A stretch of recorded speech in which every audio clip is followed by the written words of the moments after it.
Okay, let's go. Let's go. Dominic, Here. so good to have you in front of the camera. Really happy.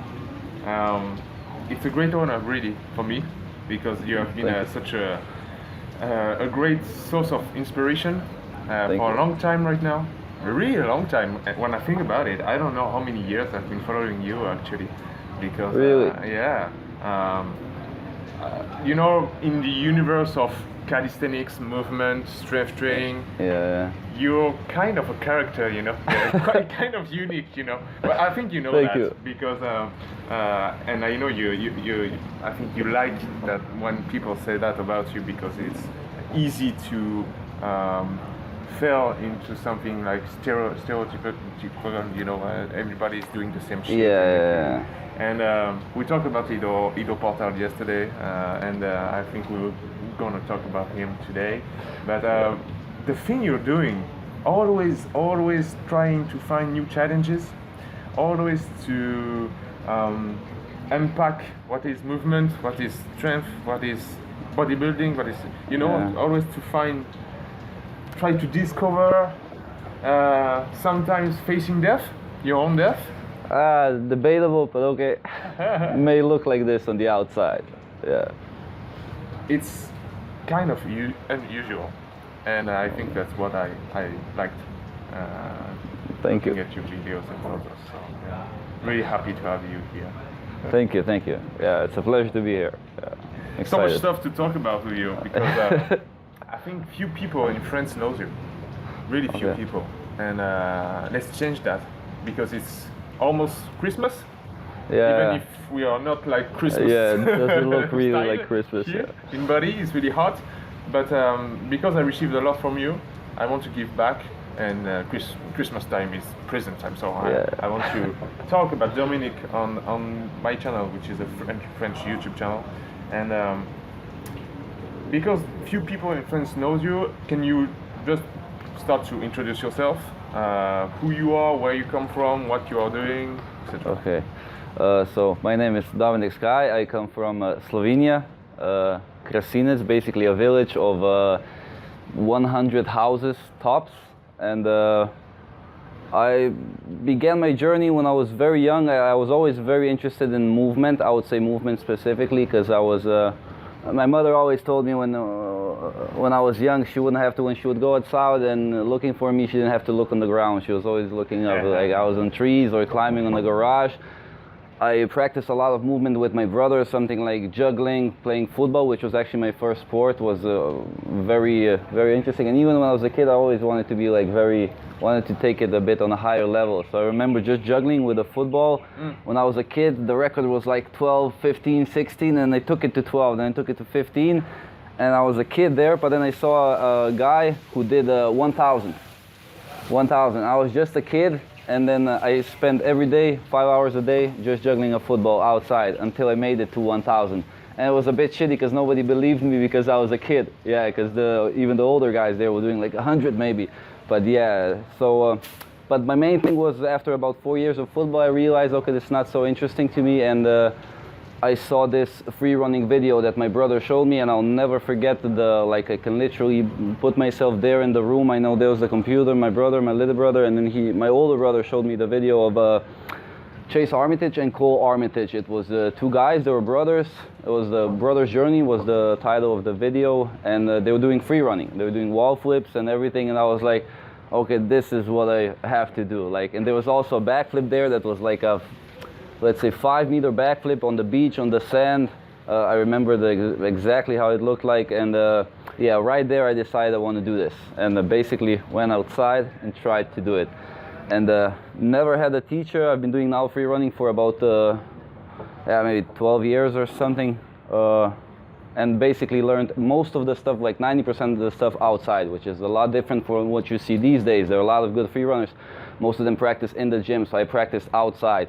That's why the 100 ankle sprains, basically. But yeah, and I still remember the day I landed my first front flip. It was on I would used to jump on wet grass, so when it was raining. That was the only time I trained, because then the ground was softer. So if I would land on my ass, would be not so bad. And I put on my football shoes, and then I went on the outside on the running, and just one day I did a front flip, and I just took it further and further. When I was 17, I was already jumping off my balcony at home, which was 4 meters at the time. And then I just took it a bit further, and I always wanted to be the best. Yeah, even if you would ask my little brother, who was my biggest inspiration at the time, it was just, wanting to be the best free runner in the world. That was the dream when I was a kid, and had no gyms. I could, like, the first time I went on gymnastic floor, I was jumping up and down for half an hour because I was just so excited, because it was like after 8 years of training, I saw the gym and the foam pit. So basically I learned everything outside. I bought a trampoline, got a little camera, and started posting stuff on YouTube. When was that? You know? YouTube 2007. Oh, wow. Yeah, I even remember when my friend told me about YouTube, and then they called him when they came home. I was like, what was that site? You at Tube something like that you should post videos. And then that's how I started posting videos. And it's free running for about long years, and then after it stopped being so interested, went into MMA a little bit for a couple of years, and then got interested into strength training and calisthenics, and now doing calisthenics for a long time. And just discovering movement. Did some crazy shit in between, but I'm a bit crazy. I don't think you're crazy. I think Thank you. I think you're really, really passionate about what you're doing and obsessed. And the path to mastery, I think it's always like that. It's if you do not spend all your days and all your hours on the very small details, on the mastery of one thing, you cannot achieve such a level.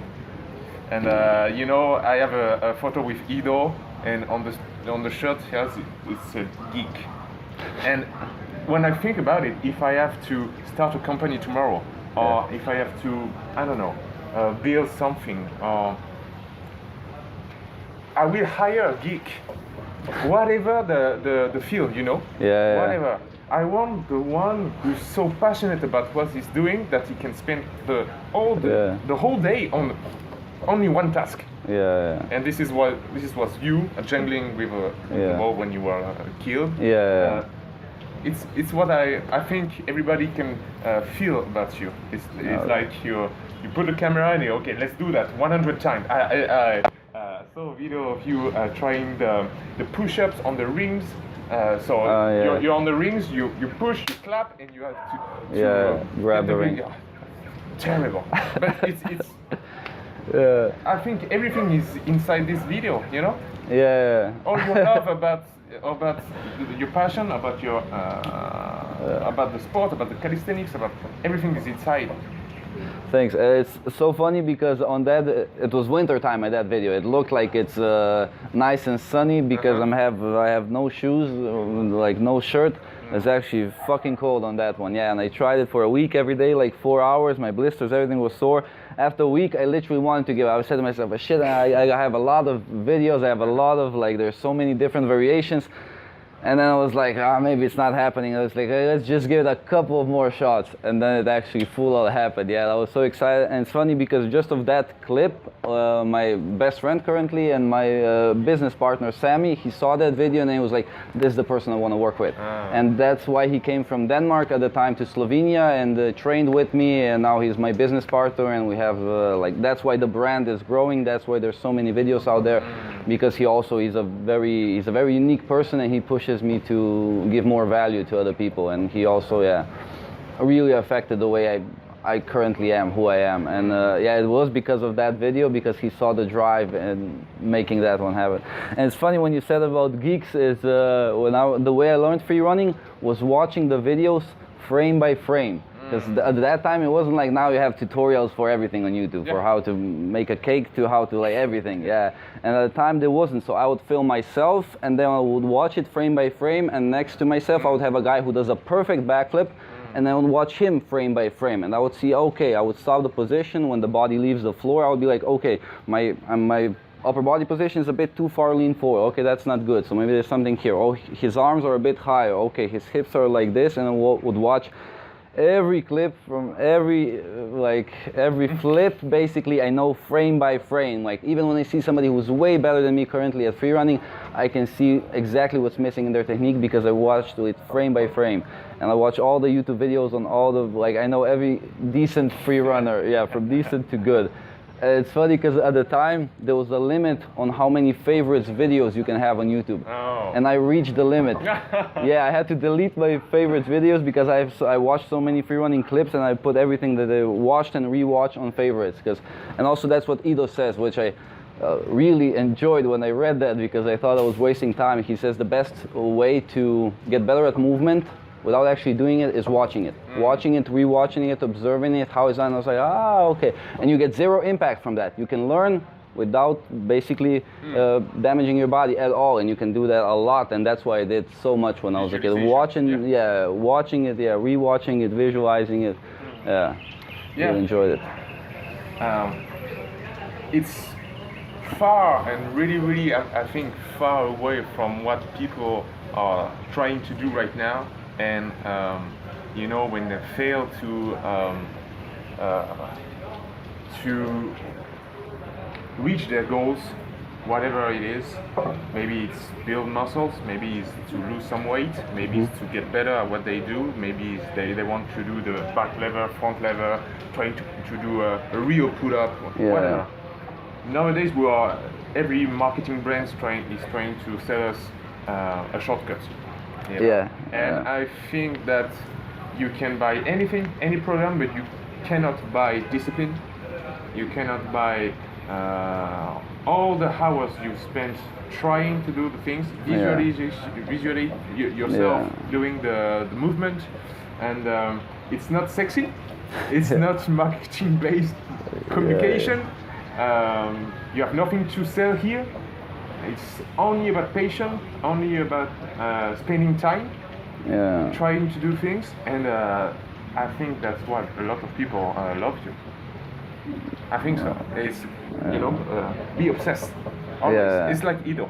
You can leave him on an island and just no TV, no smartphone. He will be happy because he can spend times with himself. And few people can do that nowadays. You go to the supermarket, everybody, if you have to wait only 10 seconds, people take their smartphone and look at Facebook, and they cannot spend 5 seconds with themselves. That's terrible.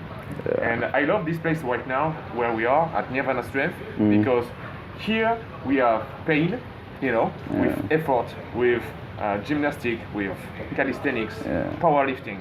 And right beneath us, we have ice bath, cold bath, and sauna. And for me, it's the same thing. I'm always talking about hormeses on my channel. It's what is the narration, internal narration? What is the story you're telling yourself when it's getting messy? When you are in the red zone, you're getting in the cold bath, it's like 0 degrees. Or relaxing and spending time with yourself. When you're doing when you climb the chimney to do the handstand, when you did the iron cross below the bridge, when you're facing your own death, what do you tell yourself? What is your internal narration? Oof, that'd be interesting. So the actual story why I actually did it is very interesting. Why I climbed the chimney, because it was not at all my thing to climb on some high stuff. I remember I did a handstand on 20 meters in basically a city kind of next door to my village. I was scared shitless. I went up a bit too fast, because when you're going the first time, you go a bit too fast. I came up, I was like feeling it in my forearm. I was like, whoa, okay, this is interesting. Then I tried the handstand, then I did it. And it's funny because a Red Bull called me and they wanted me to do a handstand on the top of the chimney. And I was like, whoa, that's not kind of my thing. It's 360 meters. I mean, I did a backflip from 7 meters, but that's in your head whether you die or succeed fully. But if you fuck up a handstand on 360 meters, that's not something I would do. And even climbing up there seems scary. And then I was like, okay, let me think about it. And I was thinking about it for, I don't know, a month or something. That was like, okay, can I actually do this? And I was like, yeah, maybe I can. And I came there and they offered me $2,000 and I was like, man, I'm not killing myself for 2,000 bucks, you know. I was like, there's no need for that, you know. I was like, that doesn't seem like it's would be worth it, you know. Then maybe I fall, and then I'm like, shit, man, I was over at 2,000 bucks, and then but because I was spending a good month thinking about it, then I said no, obviously, and then I was like, but can I actually do this, or am I just saying I can do it? And I was like, it shouldn't be a problem, because you see sometimes these days very popular, at least for a few years, it's very popular to climb building and hang from shit and do stupid stuff, risk your life, and I don't like that. Like, even compared to other, I don't like that. I think there's just a very big chance of dying on that one. But when I was, but I was actually, in my case, it was just, can I actually do this? Is it safe enough? Is there enough space up there? And I was like, okay, the climb seems, I saw a lot of people climb that chimney. It's 1,113 steps up to the top. I saw a lot of people, even older gentlemen, even security guards there would climb it. And I was like, okay, let's try to just climb up there and then see if it's enough place for the handstand. I'll go for it and I'll see what's happening. I climbed up, and I remember I was crying before I went on top. Wow. Yeah. Because I had to go there at 2 o'clock in the morning, and it's a 3-hour drive with a car, and then I came there, and then I saw the chain, and I was like, shit, man, because I remember I was with my friends on a 20-meter building, and it was a bit shaky. I felt scary, and then I was like, man, 360 meters is a whole other thing. And then I had a big backpack also, and then I was like, okay, let's at least, I was like to myself, I said, okay, I came there, I need to at least start climbing, see what's up. And then it's 25-meter basically sections, and I was like, okay, let's do the first section, 25 meters. Then I climb up with my backpack behind me, and it was like, I'm big guy, so it was like very little space. Then I realized nobody climbs with a backpack because there's no space for it. And still I went, I had like plenty of food there for no good reason, and I went up the first one, I was like, again, went too fast, was exhausted, and I was like, okay, let's just do one more, and then I'll go for one more. And then I went for one more, and I was like, okay, I did 2. Let's maybe try one more. And then I went 3, and I was like, okay, if I do 3 more, then I'm in the middle of the chimney, then I can go inside, kind of relax and everything. And I was like, okay, let's try to do that, so then I can at least tell my friends, okay, at least made it to half, but it was like too scary. And then I made it to the to the half of the chimney, went inside, and I wrote my name inside. I saw a lot of Bosnian people also written their names, and I was there, and then I just felt amazing, and for some reason. And then the higher I climbed, the better I felt, which I don't know why, but just like the higher I got, the better I felt. It wasn't the other way around. While I thought it maybe, whoa, I'm here and I'm panicking. If I go higher up, maybe I panic, I don't know what to do. But actually, the higher I got, the better I felt. When I came to the top, I felt phenomenal. I spent the first time I went up, I was there for like 2 hours, just enjoying myself. And then I went on like fully to the top, and I was like, oh shit, handstand is not doable here, let's not do that. And I just went for the flag, which just because the handle was stable, that was the only question, but I really made sure it's stable. I did the flag 3 or 4 times, felt very easy. And then basically, went down, and when I came down, I was so happy, like I saw a chimney, I was like, well, this was quite an accomplishment. But then I did want to go for that handstand, so I went one more time. And the second time I decided to go for the second time, and I decided to go about it on the ledge. And to somebody who doesn't know much about handstands, they would think I'm completely crazy, but considering I was on the edge like this way towards your belly, you cannot really fall. I mean, you can, but you can always go to the handstand push-up, and then you can go to the support position. It's very unrealistic that I would fall that way. If I would be turned the other way around, fucking never, I would never go for that, and never, ever, ever. And many people don't know that it actually failed 8 times. So I went to the edge, like with my feet dangling 360 meters down. There was enough space, like exactly for my palm, like this. And there was a lot of wind blowing you down. So that felt like shit, it didn't count. It's like the Eiffel Tower. 360 meters.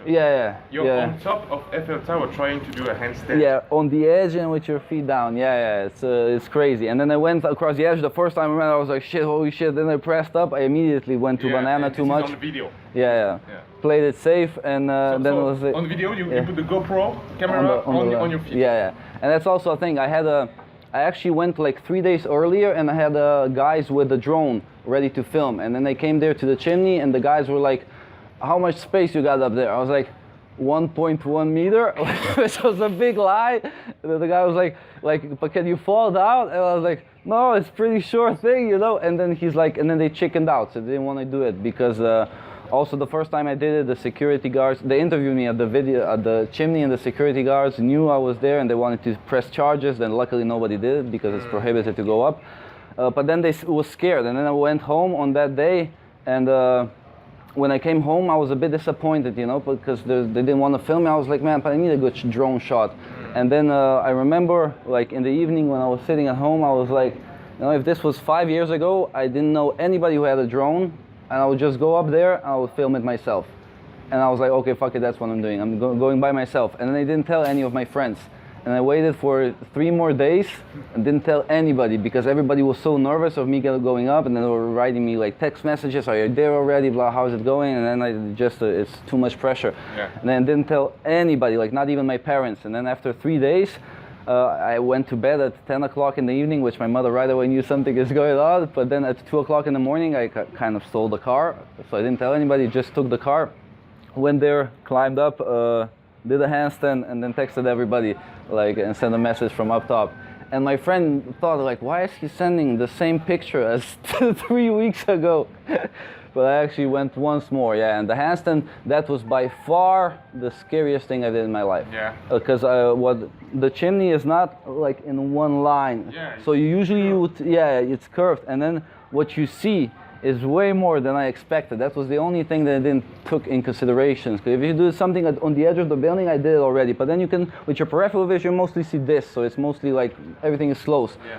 If considering the chimney is rounded, I saw everything, and that view, like if people get to see the view I had, like here, that was really scary. Yeah. Like that was so freaking scary, yeah. And I did it like 8 times, and then on the 8th time, I was successful. I hit it for like 20 seconds, and I was like, maybe it was a bit too short. And then I saw the video, and then looking at the video, I'm like, no, it's too short. Let's go one more time. Yeah, straight up. And then I had to go one more time. I was like, but man, what if I fall this time? No, it has to be done. And then I remember on the last attempt, I pressed to the handstand, almost went into banana too much, and I was like, no, fuck no, this one is 100% certain. Then I fixed the line, went together, yeah, and I made it happen. So much questions that popping in my head. You know Wim Hof? Yeah.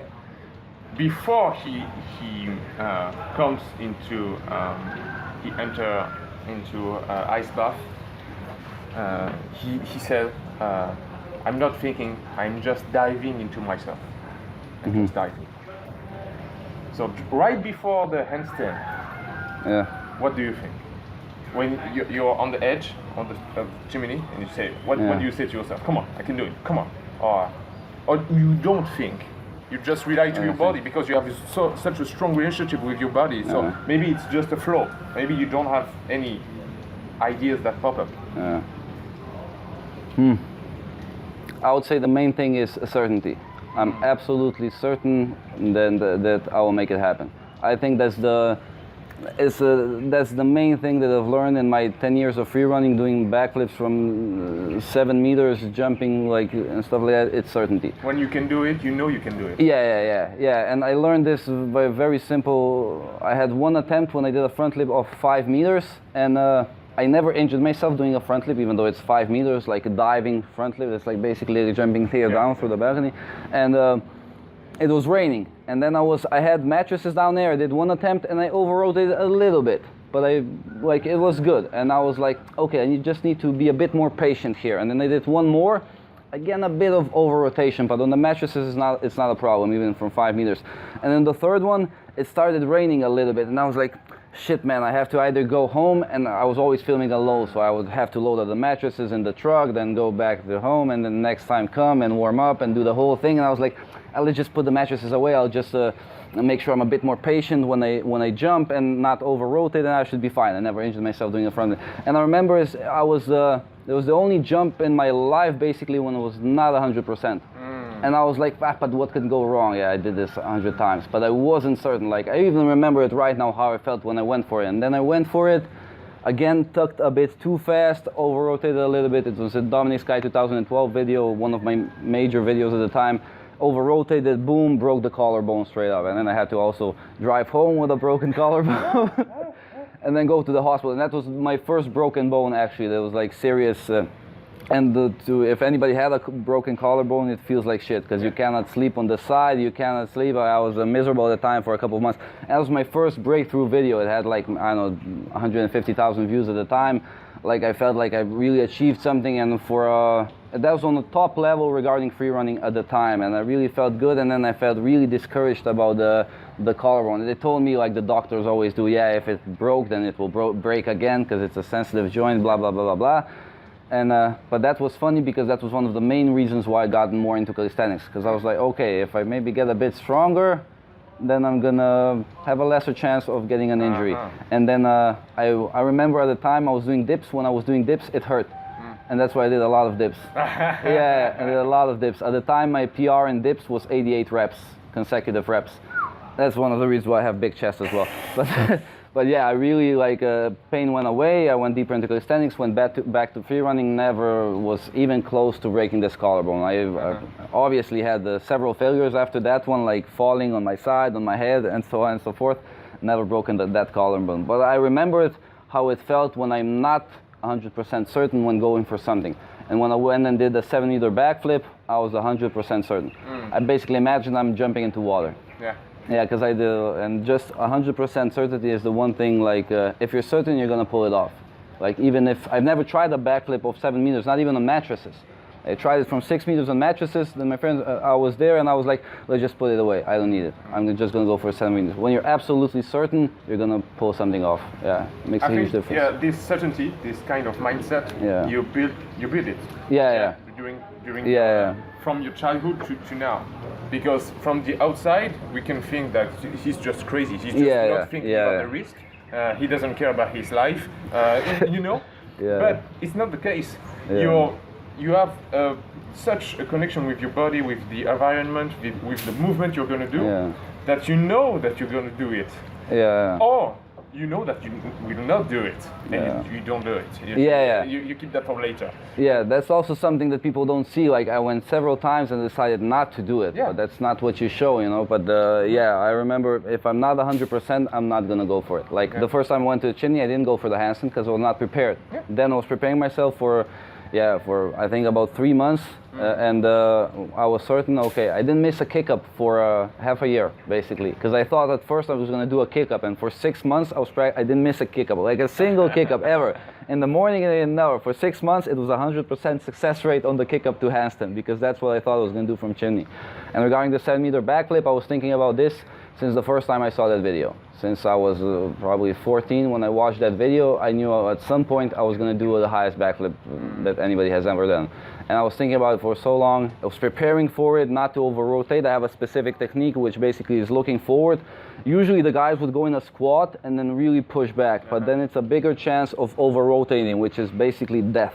That's the only, if you over-rotate, there's nothing you can do in the air to change the fact that you're gonna over-rotate. Like, you can fully extend, but if you over-rotate, that's a pure death. And for me, if I would be a cripple, I would kill myself at the time. That was my mentality. Now I would go for something else because I'm a bit smarter, but at the time, I would kill myself if I would injure my spine and be on a wheelchair, for example. And that's why the risk is, I'm well aware of the risk. And then when people tell me, oh, he doesn't care about his life, no, I care more than you do, for sure. You know, because that's all I have. Like, at the time, like, movement is everything to me. And always felt like that. And I realized that also because of so many injuries, because I was always practicing outside, and I realized when I spin my ankle or something and I can't jump for 3 months, I'm miserable because I cannot do what I love. And then I realized very early in my life that this is something I want to do till the rest of my life. Have you ever felt that your motivation changed? The source, you know, of motivation. Maybe when you were a child, you know, when you were a child, there's just the doing, as Ito said. Time, there's just doing. But right now, I think that so many people are following you. You get a lot of feedback. You coach people. You have online programs to help people to achieve their goals. So I think to inspire other people is also part of your motivation right now. It's why you continue to do it. Does that evolve during time? Yeah, most definitely. I think when you're when you're young, and especially if you're a man, you always want to kind of prove yourself or try to be different. So I'm well aware that I'm quite significance driven, or was more at the time. So just trying to be unique, trying to prove that you're the best or whatever it is. But it was always like, in the past it was more for me, while now I feel like it's more for other people. Like also, if you see my YouTube channel in the past, it's not like I would give out much value or try to teach people. I just filmed what I did and posted a video every 6 months when I achieved something. But now it's so much more about inspiring people. Yeah.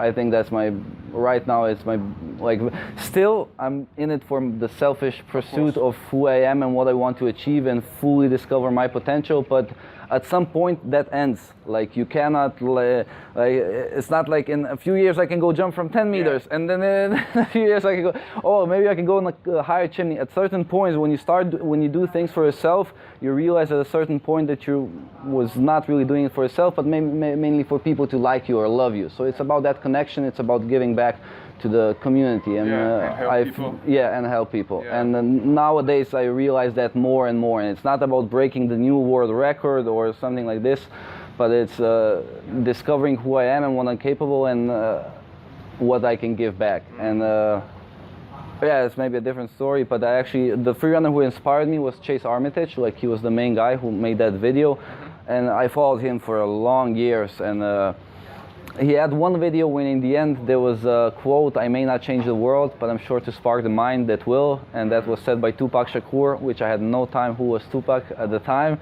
But then later on, maybe like 8 years later, started listening to his music as well. But when I saw that quote, I remember how I felt when I saw it, and at that time I decided to change the world. And I wasn't sure how I was going to do it, but now I have a much more, but that idea stayed with me. And now I have a clear picture of how I can do that. We'll see on how big of a scale I can do it, but that's why I want to go into the UFC. That's why I want to inspire people, make a lot of money. Not so I can drive around with a fucking private jet, but because I can give back. And I want to build gyms around the world that would kind of help people, like kids like I was when I was young, you know.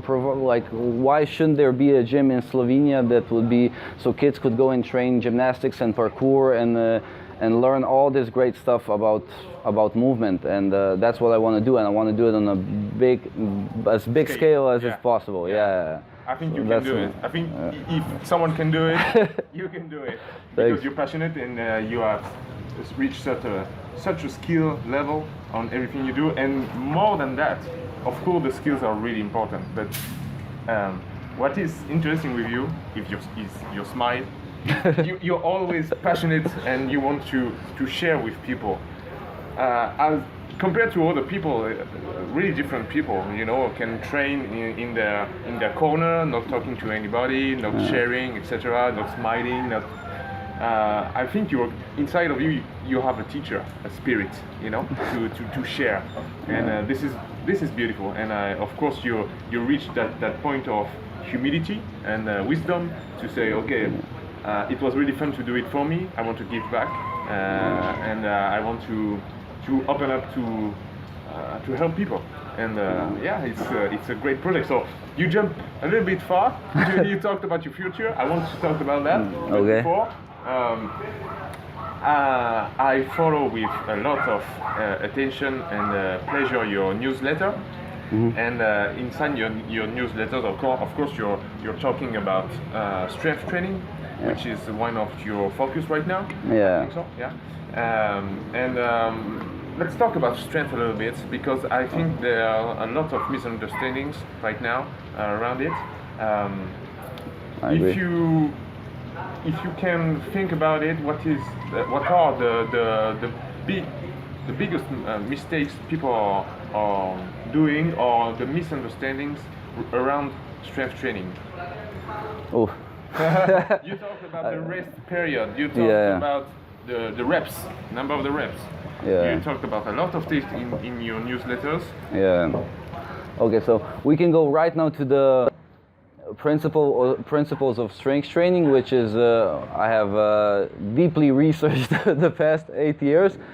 But let's practice, not only research. Not only research and practice, and try it on my students to see if it works. And so here it's very interesting. I would say I would first like to just say, if somebody is a beginner, you cannot jump into advanced stuff, and you cannot even jump into strength training, like pure strength training, because beginners are unable to do that. So for strength training, for example, let's say strength is basically pulling or pressing the most amount of weight, one rep, basically, if we just go purely. So pulling a 1-arm chin up, if you can do 5+ reps, that's not, again, strength. So it's just about it. Olympic weightlifter are looking or powerlifting, that would be a purely strength-oriented sport. And a lot of principles from strength training are taken from the powerlifters, from Pavel Tsatsouline, from the early 60s and 50s years in the Soviet Union, how they trained, how the powerlifters trained.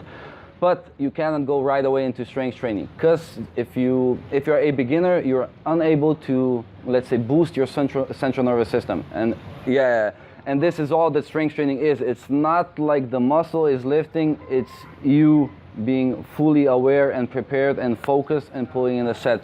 To give you a quick example, I had a student from Saudi Arabia. She came in for the training camp, and she was doing weighted chin-ups the very first time, and she pulled 20 kgs the first set for 3 reps, which is very nice. And then the second set she failed, even after a 5-minute break, which is more than enough to recover the central nervous system fully.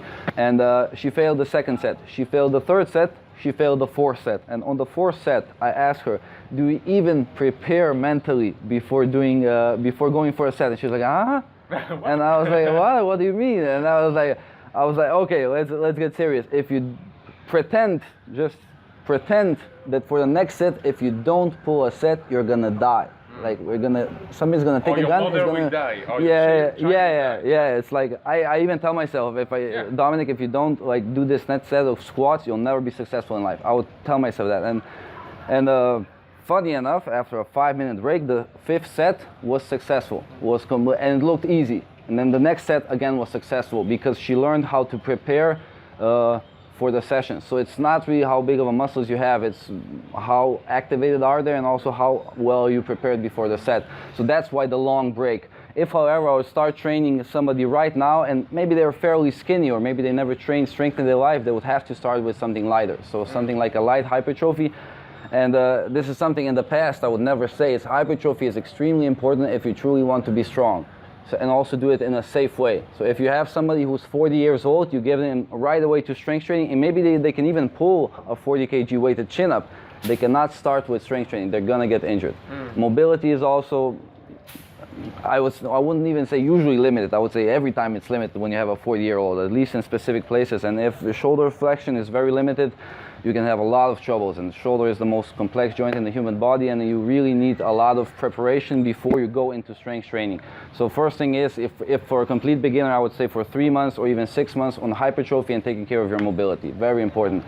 And also a common misconception is you can be very skinny and very strong. Not true. You would be stronger if your muscles were bigger if you activated them properly. So this is also here a battle going on between bodybuilding and between calisthenics athletes. And then they think, oh, but that calisthenics athlete is skinny, but he's very strong. Yes, but do you see his shoulder is big? You know, he's holding a planche. Yeah, he's lightweight, but that shoulder is on point, that bicep strength, that anterior deltoid is on point. That's why they can hold this element. But they're not very strong in muscle-ups, for example, in one-arm chin-ups, and that's why they can have, the arm can be fairly skinny, but still they can perform that element. So just to be very simple. And then I remember just yesterday I had a debate on Instagram regarding and then the guy told me, are you training for strength or for size? Because I was doing a lot of work for anterior deltoid. I'm like, it's both, you know. I need to hold a full planche in 220. I tried it at my current shoulder size. I know how to do strength training very good. I did it for the past 8 years basically. And in order for me to fully develop, really increase my strength, I need to increase the size. Period. And then go for muscle activation, and I will do that with a very specific training from a brilliant Slovenian strength coach. So going first for concentric contraction to develop activation, then going for eccentrics.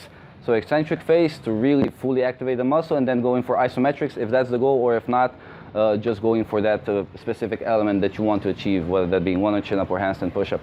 But that hypertrophy phase is not to be skipped, and you don't need hypertrophy for everything, so you don't need to look like this if you want to be strong, but depending on what you want to do. Because then the guy wrote to me back, oh, but climbers are fairly skinny, but they're strong.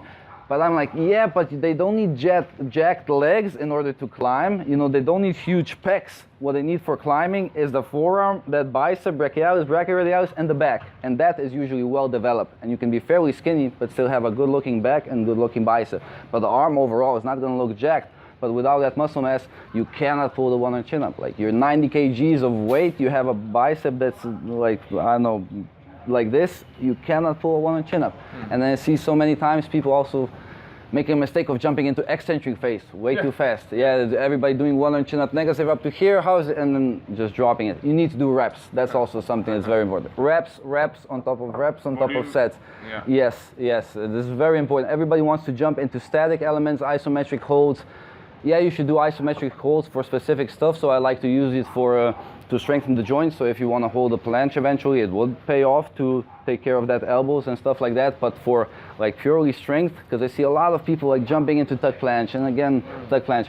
I achieved the tuck planche with doing bent arm strength. Like if you train for bent arm strength, eventually you're going to be able to hold that tuck planche easily. And then if you want to get further, you do focus on that more specifically. But it's just reps on top of reps. Like if you're struggling with the tuck planche and you're like, why is this not happening? Your protraction will get strong, because isometric contraction works very good for scapular stabilization. So the serratus anterior will get strong. You can, but then you see just the hips are dropping always. That means you need stronger shoulder. Okay, how do we get a stronger deltoid? It's not by doing isometric holds. Is by doing some military press or doing some pike push-ups and going again for reps on top of sets. So if working for strength, obviously 5 reps or less with a longer pause, 5 minutes or more. Pavel Tsatsouline says 5 to even 15 minutes, but again, that's for people who can really prepare and really fully recover and then prepare for the set. So not, now motivation. Yeah, now it's a 15-minute break and then you sit like this. You know, like 5 minutes, I lose all motivation. I look around, you know? Yeah. So yeah, you have to fire up your mind just for lifting. Yeah. And then it's very important also to choose an appropriate number of reps, and which would say, okay, if I were to do weighted chin-ups 40 kgs, for example, I could do maybe 6 reps, but I do 4 instead. You don't go maximum amount of reps when you're training for strength. That's testing, that's not training. Once you do maximum amount of reps, your central nervous system cannot recover the same day. So you do maximum amount of reps with 40 kgs, for example, you cannot hit that number of reps the same day to save your life. Like, it's impossible. You can wait for 12 hours, you cannot do it. If it was a true maximum amount of reps, you cannot do it. So it's not testing, it's training. So you need to go, let's say if I would be able to do 6, I would do 4 instead. And then I would do 4 the next set, and wait for 5 minutes in the next set, and simply go as long as I can. And you see at certain point, like if you pick a very appropriate number of reps, then you can actually see the second set feels better, because the central nervous system adapts to the weight. You didn't pick too much weight, too much reps, and then you feel like, oh, each set is feeling you're getting stronger and stronger, and then suddenly you're not anymore. So maybe you do 8 sets of 4, maybe you do 6 sets of 4, that's all good. But at a certain point, you're not going to be able to pull those 4 reps. And when that happens, that's the most important part of strength training, which is when your strength dropped, and that means you're done for the day. So if it's 8 sets of 4, you try set number 9, you pull 3 reps. Okay, either you're not prepared, that's also a possibility, but if you were prepared and focused, that means everything from here further on, it's not strength. You've used up, like you can do an accessory exercise, which is rarely again addressed, because most of the principles for strength are taken from powerlifting. But scapula is much more complex than the hips. Hips crave intensity, scapula craves complexity, idoportal. And for the scapula, you're always going to have a weak link. And it's not so obvious with the hips, but with scapula, it's always there. So if you train the front lever, you got shitty retraction, you can do pulls the rest of your life. That retraction is always going to be shitty if you don't address it. So that's why if you do have a weak link, and you probably do, and it's usually the scapula, that's what I would do for strength. I would leave maybe 1 or 2 sets there, and then pay some attention to the actual weak link in the kinetic chain. And that would be kind of the second part of the practice. Do 3-4 sets there, and then finish it. But what I see for strength, especially with my athletes on the Sky mentorship, everybody's doing too much. Everybody's doing too much. I was how many sets you usually do per training session? 30. You cannot maintain your strength for 30 sets. If you can, that means the number of reps were too low, or the weight was too low. So again, if we go back to, if I would be able to go 40 kgs for 4 reps, if I can do 20 sets, Okay, that doesn't mean I was able to maintain my strength for 20 sets. That means the intensity was not on point. And three main principles regarding strength training: lift as heavy as possible, as often as possible, while being as fresh as possible. They don't go hand in hand very good. They did not get the memo, you know? More is better. No, better is better. Better is better. I like that. Yeah. You don't get the memo. And so here it kind of depends. So like frequency is very important. You want to train as often as possible while lift as heavy as possible. And here it's the very common thing is also, I have a bad day this day. The weight is not going up. No, you're not recovered. It's as simple as that. Like these days, like if I usually lift 40 kgs, like if I just described before 40 kgs, then the next training session, like I did 40 for 4 the one before, and then on the next session, let's say I pull 40 for 1 rep or 2 reps, and I'm already like full on exhausted. That means on that day you don't do strength training. You don't do it. Like you're not fully recovered. You cannot lift on the same level. You don't do it. Maybe here you can do something for that weak link specifically, but regarding that specific movement pattern, whether it's the 1-arm chin-up or the handstand push-up or the planche, you don't do your training. Period. Like it's as simple as that. So you kind of need to play around and find what's the good ratio between frequency and volume. So for me, it works, supposedly 3 times a week would be phenomenal. For me, it works 2 times a week better. So if I train handstand push-up 2 times a week is perfect, because I realized because of my ability to really prepare before the set, I can maintain my strength a bit longer. Yeah. A very good example would be the best squatting session I ever had, basically. I tried 140 at the time. That was a lot of weight. 140, I did 2 reps the first set. And then the next set, I was again able to do 2 reps. And I was like, whoa, if I do set number 3, that's my PR in squats. And I did 3 sets of 2. And I was like, whoa, but I didn't fully go on. I can do 1 more. And then I did 1 more. And every rep, the last rep was slow. Like it looked like it's the last set, basically. And then I did 4th set. It was really difficult. I was like, okay, but now I have to do 5. And then for 5th set, I really prepare. Like really, like it's for my life. I go there, I do 2 reps, and I'm like, shit, I can do 1 more set. And then I went for 1 more, and then I did 7. I was like, I never stop at 7. I usually do 8 sets of something. So it's always like, and then I did set number 8. And I was like, man, if I'm already up to 8, I should go for 10. You know? And then I did set number 9, and set number 9 really felt heavy. Like really, the last rep, basically it stopped, and I was like really pushing, like really, like, and barely got up. And then I was like, shit, I set 10 sets, let's go for 10 sets. And then I remember for set number 10, I stood up, I waited for 7 minutes, 8 minutes. I stood up in front of the bar, and I was just looking at the bar, and there was I still remember the song was Linkin Park Catalyst, and I was looking at the bar full on, and I was listening to the whole song, because in the end it's kind of that really good part. I was waiting for like 2-3 minutes just looking at the bar. And I remember a lot of people in the gym, I didn't see anything except the bar, and then I fully prepared. I went, I did rep number 1, I did rep number 2, and I did rep number 3. And the 3rd rep, and when I unracked the bar, I was like, shit, I should have gone for rep number 4, because I felt like I have it. And if you would ask me, I would say I lifted the whole weight with my arms. I didn't even feel my legs. I just fully felt my arms. And then I realized if somebody would see the first 3 sets, they would bet his life. If somebody was asking, can he do 10 sets of that, they would say no. Like there's not a possibility. I was fully prepared for the first set, for the second set, for the 3rd set, for the 5th set. But because of my ability to really like even take it higher, because I did do jumps from 5-6 meters, you have to be fully prepared, fully focused, and do it because it's your life on the line. And I can prepare like that for a strength training session. So I'd say in my case, I can do a bit more sets than the usual individual, because I can really, like I have the ability to really boost my central nervous system and like take it a step further. And that's why I usually go for about 5 to 10 sets, even if it's for heavy singles. And that's why twice a week is a good frequency for me. But for normal individual, I would say it's very rare to see somebody maintain their strength for more than 5 sets. Very difficult. So very difficult. All those good advices, all your teachings, how we can find it? How if people want to follow your program or? Well, I would say like on your website, right? You have some kind of online trainings. There's Sky mentorship, so that is basically being with me. Like we speak every week on Skype, but that's fairly expensive considering that's so much of my time. Someone really wanted to. Yeah. But regarding all the knowledge that I currently have, I would say it's funny because I would say like go on YouTube, check out older videos. Yeah. But when I see that, when I see myself, I'm like, man, you dumb fuck! How could you say that? Like, why didn't you say this? Or like I'm getting smarter day by day. When I see something that I posted 6 months ago, I'm like, that's shit. But and then sometimes I feel like, oh, is that a good thing or a bad thing? It's still very good advice, but definitely better than 90% of the bullshit out there. But I'm getting smarter every time, and that's why it's very difficult to have something. And that's why I also understand why Ido won't write a book, because if you look at something you said a year ago, you're like, oh, holy shit, I said that, you know. And but if there's the thing that I'm working on now is the Sky Calisthenics University, and that's going to be out soon in a month probably, and that's exactly the opposite of that cheat shit, you know.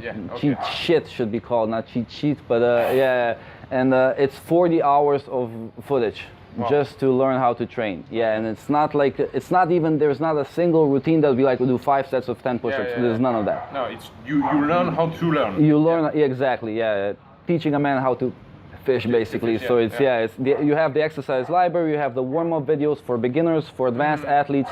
You have the flexibility videos, flexibility tests, then specific mobility routines to address different levels and every part of your body, basically.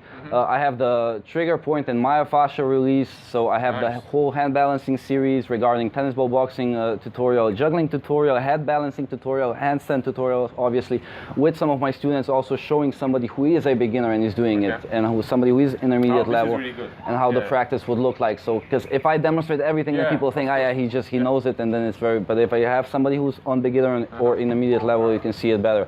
Then I have the exercises library, which is basically like 200 videos of different exercises explained in detail, how should perform with tempo and everything, and it's also the master plan video. So you have like a complete beginner level, intermediate level, and advanced athlete level, and you have how to start training, how the next 3 to 6 months will look like, how individual sessions should look like, what's the frequency, what's the schedule, how to work on, what to work on, like the weak links in the kinetic chain is a specific series because it's nobody who talks about it. And it's funny because I actually got the whole thing from Ido, but because he didn't post any detailed knowledge about it, I had to figure out by myself what it actually is. He posted a video of upper body basics. I'm sure you've seen it. And at the end it was at the end, he wrote that he spends 3 times a week for 30 minutes, 3 times a week, 30 minutes for his strength training, nothing more, that's all. And he wrote that that's the result of proper study of the weak links in the kinetic chains. And I was like, what do you mean by that, you know? And then I dug deeper into research, then I started seeing, okay, what is the thing that gives up first? And then he had a very nice description on Facebook regarding the planche. Considering all the muscles involved, you got serratus anterior, the lat, the pec, coracobrachialis, anterior deltoid, the biceps, it's so much, and anyone can be the weak link, and when it gives up, you fail. And it's and then I started noticing what is actually the weak links in certain specific elements, and then now I can see it and I very clearly understand what he means, but there's not a single YouTube video on what that actually is and how to address it. And that's why some people are having troubles, like I'm practicing the front lever for 6 months, I can't seem to make any progress. Yeah, because you're addressing the exact wrong thing probably. As your weakest link. Exactly, If to put it very simple, in a chin-up or a pull-up, what is the weak link? You can, let's go 50-50. Is it the upper position or is the bottom position? Like, where do you have troubles? That's what you need to work on, period. If you try one on chin-up, does it go up to here? If it goes up to here fast, you have a very strong back, you have very strong retraction, your bicep strength sucks. You cannot pull all the way up. If it goes up to here very slowly, but once you get it, it kind of goes all the way up. Okay, the bicep is not your weak link. Work on your back, work on your retraction, and that will get you way closer to actually pulling it off. So to see somebody's, when I see somebody right now doing pull-ups or chin-ups, weighted, unweighted, I can see, okay, this guy has a strong back. Okay, this guy pulls mostly on his arms. Okay, this guy has this and that. You can really, I can see it, and then I'm like, okay, this is what this guy needs to work on. And it's always individual. Not you and me don't have the same strength training program. It's just by the looks of you, I can see you have strong bicep actually. Thank you. Dominic said I have a strong bicep. No, usually the tall guys are very good at pulling. Yeah, they're naturally gifted in pulling. That's a fact. You love fully, yeah. On the life, no? Yeah, I knew it. Yeah, I haven't seen you train once. I knew it. Yeah, it's very interesting. Yeah, Dominic, it was a pleasure to talk with you.